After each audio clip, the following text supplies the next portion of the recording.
Hey everyone, the BLU-RAY channel here with my top 15 favorite movies of 2017. Now yes, we're a few days into 2018. I wanted to make sure that I had enough time to make this video and make sure that I picked my top favorite 15 favorite movies of 2017 and catch up on some before the end of the year. But I ended up watching some of the movies in 2018 to put on my list. Yes, I have 15 my favorite films.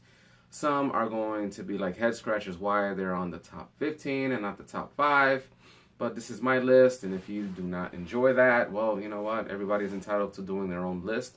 So let's get on with my top 15 favorite movies of 2017. At number 15 is Spider-Man Homecoming, starring Tom Holland as the new Spider-Man and Robert Downey Jr. with a small role as Iron Man, aka Tony Stark. Really enjoyed this film. Michael Keaton as the Vulture brought something new into this film. The lack of villain support from Marvel. Here, Michael Keaton just brung it from beginning to end. Really enjoyed his storyline here. Tom Holland as Spider-Man was very entertaining. I laughed toward this film. I was very intrigued and entertained. I saw it in the theaters, enjoyed it. Saw it 4 more times after that, and really enjoyed this film. So I put Spider-Man Homecoming at 15. At number 14 is The Hitman's Bodyguard, starring Ryan Reynolds and Samuel Jackson. Jackson plays an assassin who is being taken in to testify against a warlord played by the great Gary Oldman. And that Gary Oldman's team is trying to take out Jackson so he doesn't testify. Ryan Reynolds is brought in to protect the body. Had beef back then, and something in the movie happened to why Reynolds hates Jackson or why Jackson did this to Reynolds. But you have to see the movie if you've not seen The Hitman's Bodyguard. I laughed watching this movie from beginning to end. Patrick Hughes, the director of The Expendables 3, did a way better job here than he did with Expendables 3. Really enjoy The Hitman's Bodyguard. If you've not seen it, check it out. So Hitman's Bodyguard at number 14. At number 13 is Get Out, directed by Jordan Peele. This movie I did not check out until the end of December when my mom and my sisters were recommending it to me. They've seen it lots of times and really enjoyed the film. I've seen it twice. It's a good film. It's entertaining, but it's not my cup of tea. Put it at number 13 because it did intrigue me towards the end, where the end sort of, was like a head scratcher what the hell they were thinking. But some people got it. I didn't get it, but I was totally entertained by this film and really enjoyed it. Get Out at number 13. At number 12 is Molly's Game, starring Jessica Chastain, Idris Elba, and written and directed by Aaron Sorkin.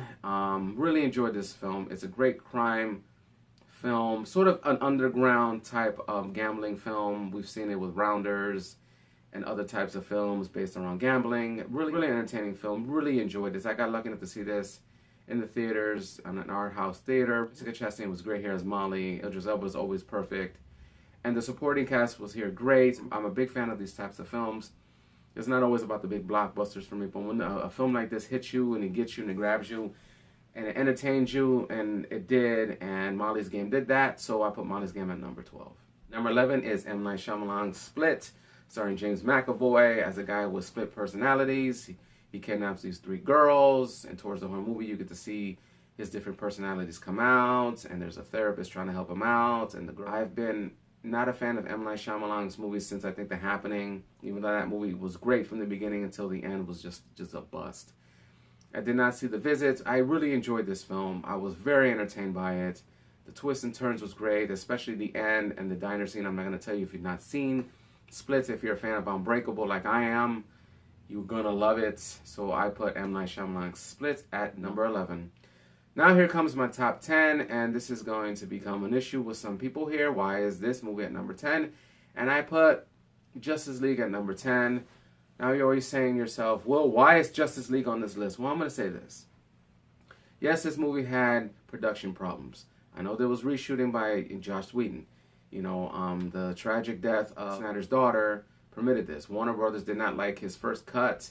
There's fans out there demanding the Zack Snyder cut, which is probably never going to happen.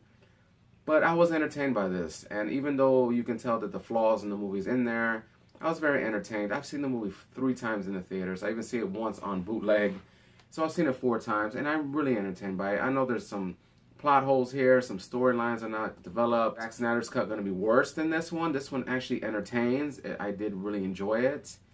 And I had fun watching it, and I put it at number 10. If people have issues with it, I don't care. It's my top 10.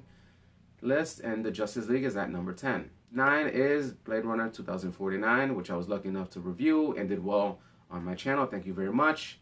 Even though I could not tell you the whole thing about the movie in the review, this movie has will spoil the movie literally 5 minutes into the film. Ryan Gosling does a great job here as a detective, trying to find out what's going on. I'm not going to give you too much if you've not seen Blade Runner. Harrison Ford appears in the movie towards the end of it.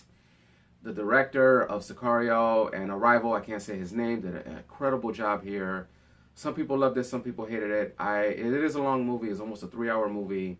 You have to be very much invested, and you take a nap before you watch this because you will doze off in some scenes, but please do not, because the whole entire movie, it is plot, and you need to literally be focused on this film so you can get towards the end of it. So I put Blade Runner 2049 at number 9. At number 8 is a Netflix movie starring Will Smith and Joe Edgerton, and that's Bright.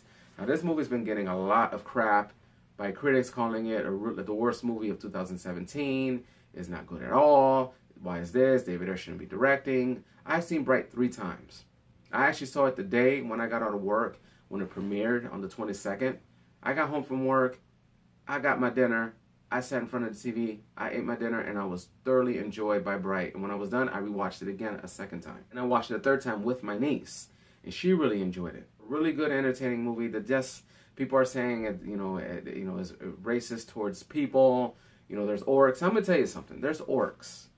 There's different types of species, different types of movie. Is a fantasy action movie. It was written, by Max Landis, and David Ayer directed it great. It does have great action set pieces. Will Smith and Joe Edgerton give great performances, especially when they work together, just the same way that Smith worked well with Martin Lawrence in the Bad Boys movies. He did well here with Joe Edgerton, and the movie worked. And seeing it a third time, and I recommend you guys seeing it again to getting what the movie's about. And I'm not going to tell you too much of it if you've not seen Bright, so I put Bright at number 8. At number 7 is Wonder Woman, directed by Patty Jenkins and starring Gal Gadot as Wonder Woman, and Chris Pine playing Steve Trevor.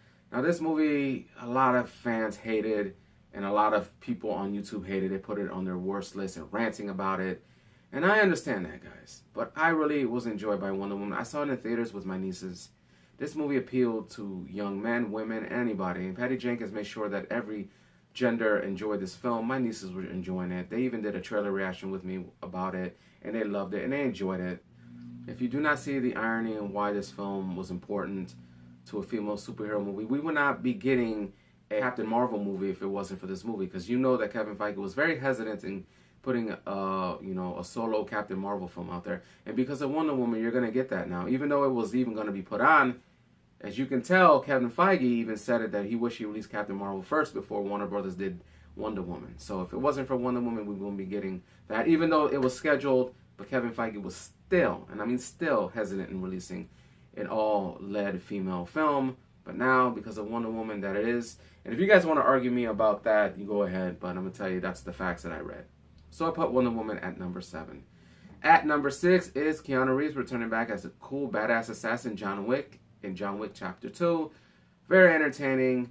The beginning of the film is great, where he's in New York chasing a motorcycle, what he does to his car. The things here, the fight scenes are incredible. The action sequences are great. The story is fulfilling. John Wick does here literally follows the day after the events of the first film. Keanu Reeves, to me, is not a great actor. He's not a great thespian. He's not going to be one of the top 10 actors of all time. But when you give him a vehicle or a role that he can really bring out himself into the role and give us these great action set pieces and create John Wick, it is an entertaining and enjoyable film. And I love John Wick Chapter 2. I can't wait for Chapter 3 in 2019. So John Wick Chapter 2 comes at number 6. Now here is my top 5 films of 2017. Number 5 is Taika Waititi's Thor Ragnarok, or as I call it, Thor All Comedy Ragnarok, because this movie was funny from beginning to end.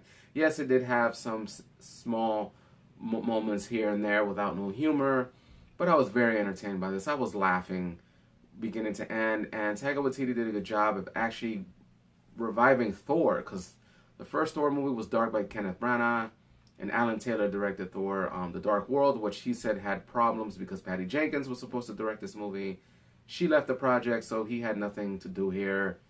But so literally the Thor franchise was not really as well now, but with Ragnarok and the way that it made over 300 million, almost 800 million worldwide, Thor Ragnarok is my favorite Marvel movie of 2017. And even Chris Hemsworth would like to return to play Thor after his contract is over. So Thor Ragnarok at number 5.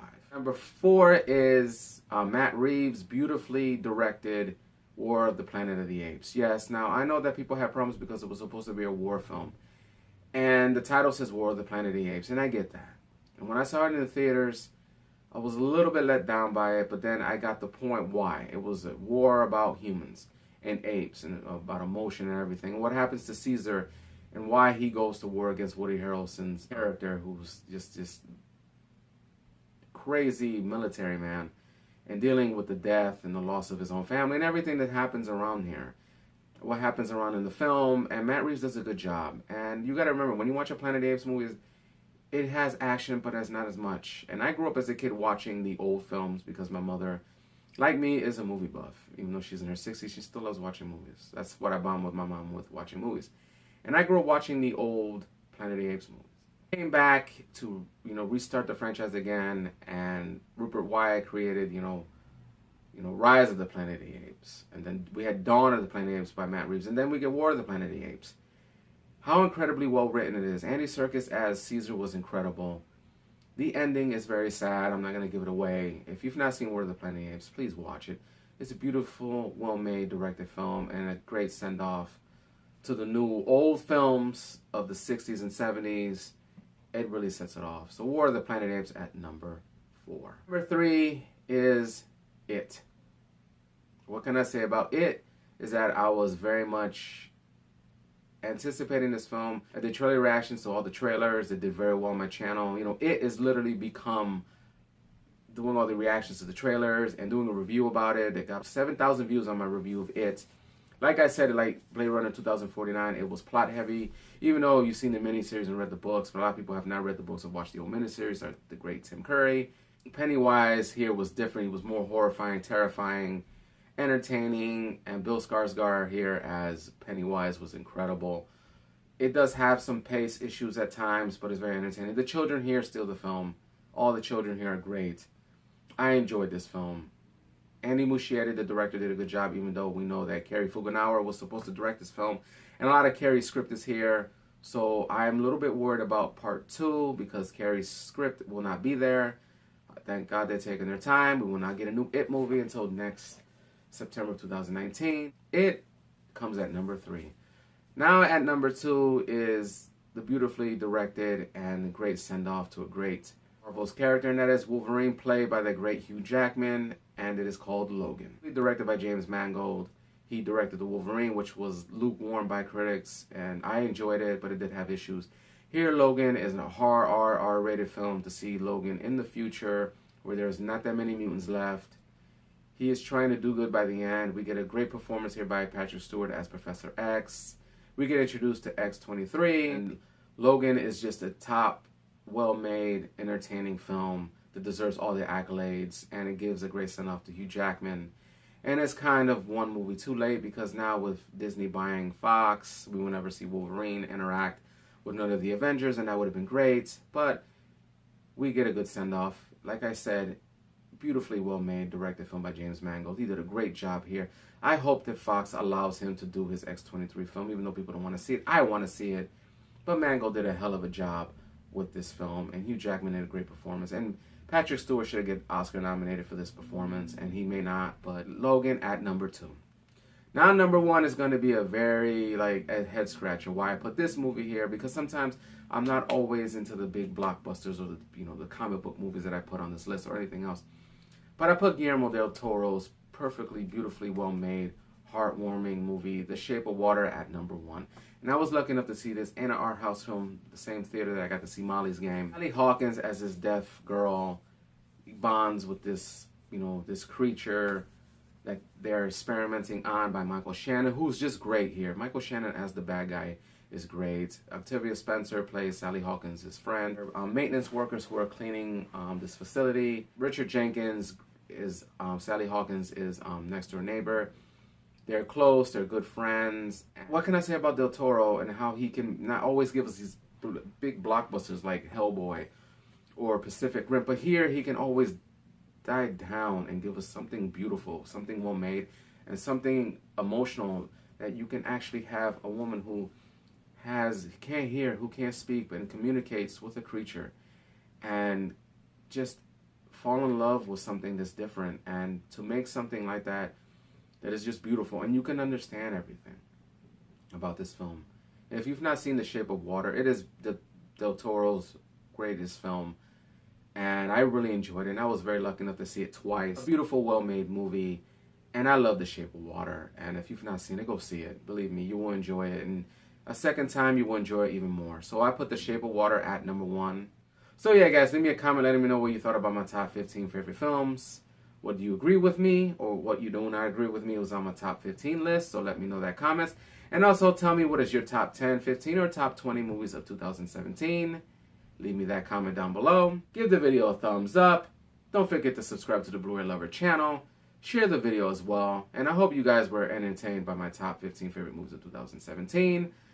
Next video will be in a few days. Will be my top 5 worst movies. Now, it will be 5 because I only saw 5 of these films and I didn't want to watch the rest. I did not get a chance to see the other bad films of 2017, so I will give you my top 5 films in a few days. We'll catch you guys for the next video. The Blu-ray Lover channel is out.